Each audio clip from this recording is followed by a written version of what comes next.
ஆண்டவராகிய இயேசு கிறிஸ்துவின் நாமத்தில் காலை வாழ்த்துக்கள். இன்றைய மன்னா, எங்கள் பிதாக்கள் எகிப்திலே உம்முடைய அதிசயங்களை உணராமலும் உம்முடைய கிருபைகளின் திரட்சியை நினையாமலும் போய் சிவந்த சமுத்திர ஓரத்தில் கலகம் பண்ணினார்கள்.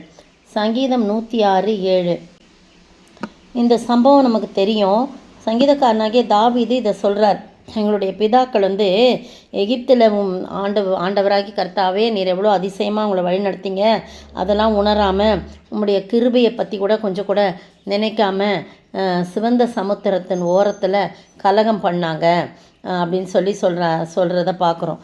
கர்த்தரை துதியுங்கள் என்று ஆரம்பித்து அவர் நல்லவர் கிருபை என்றும் உள்ளதுன்னு தொடங்குறார். அப்படி என்ன பண்ணாங்க அப்படின்னு சொல்லும்போது, யாத்திராகமத்தில் பார்த்தீங்கன்னா அந்த ஜனங்கள்லாம் அழைச்சிட்டு வரார் மோசே. புருஷர்கள் மட்டும் 6 லட்சம் பேர் இருக்கிறாங்க.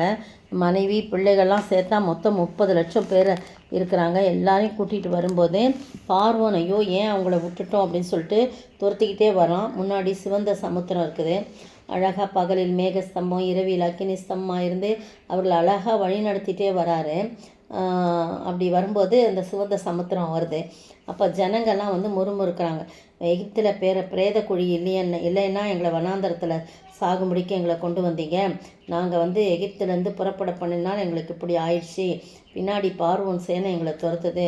முன்னாடி செங்கடல் இருக்குது.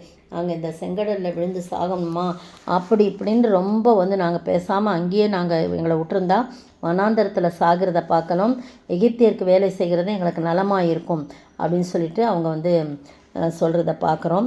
ஆனால் ஆண்டவர் மோசையை கொண்டு சொல்கிறாரு, அவங்கள பயப்பட வேணான்னு சொல்லி, இன்றைக்கு கர்த்தர் அவர்களுக்கு செய்யும் ரட்சிப்பை அவங்க காண்பாங்க, பார்ப்பாங்க, அவங்க பயப்படாதவங்கன்னு சொல்லி மோசே அவங்ககிட்ட சொல்கிறாங்க. அதே மாதிரி காரியங்கள்லாம் நடக்குது. அதை தான் இங்கே தாவீது கொண்டு இங்கே சொல்கிறார்.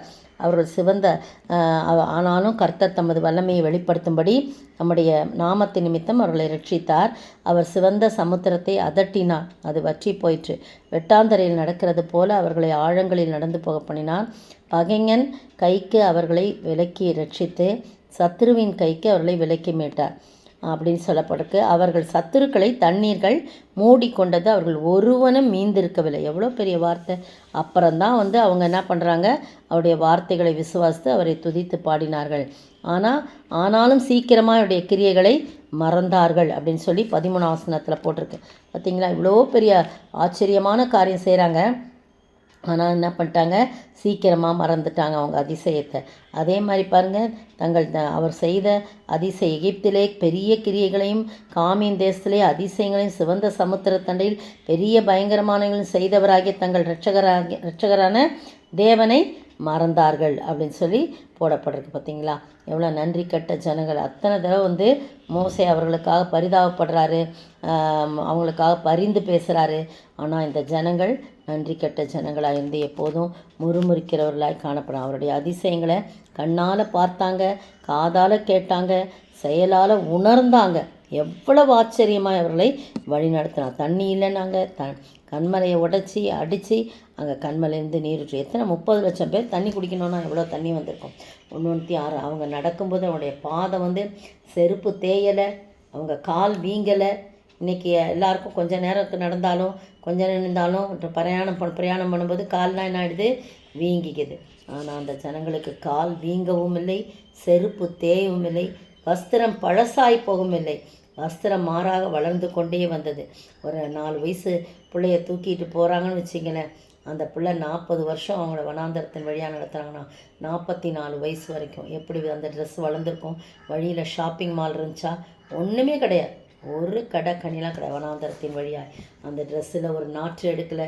ஒரு நாள் போட்டு அடுத்த நாள் அந்த ஒரு நாள் போட்டு அந்த சாயந்தரம் பார்த்திங்கன்னா சிலர் பார்த்திங்கன்னா அந்த வேர்வை நாற்று அடிக்கும். ஆனால் இவங்களுக்கு அதெல்லாம் ஒன்றுமே இல்லை. வஸ்திரம் வளர்ந்தது, பழசாய் போகலை, எந்த கடையிலையும் போய் அவங்க வாங்கலை. அவ்வளோ அருமையாக. ஆனால் இந்த ஜனங்கள் கர்த்தர் செய்த நன்மைகளை மறந்து அதிசயத்தை மறந்து அவங்க பாட்டுக்கு அவங்க இஷ்டமாக கலகம் பண்ணுகிற ஜனங்களாக இருக்கிறார்கள். கலக விட்டாராக நீங்களும் நானும் அப்படி இல்லாதபடி கர்த்தர் நமக்கு இவ்வளோ தூரம் நன்மை பாராட்டினார். நம்மளை இத்தனை வருஷம் வழிநடத்தி வந்தார். நம்முடைய பிள்ளைகளை ஆசீர்வதித்திருக்கிறார்.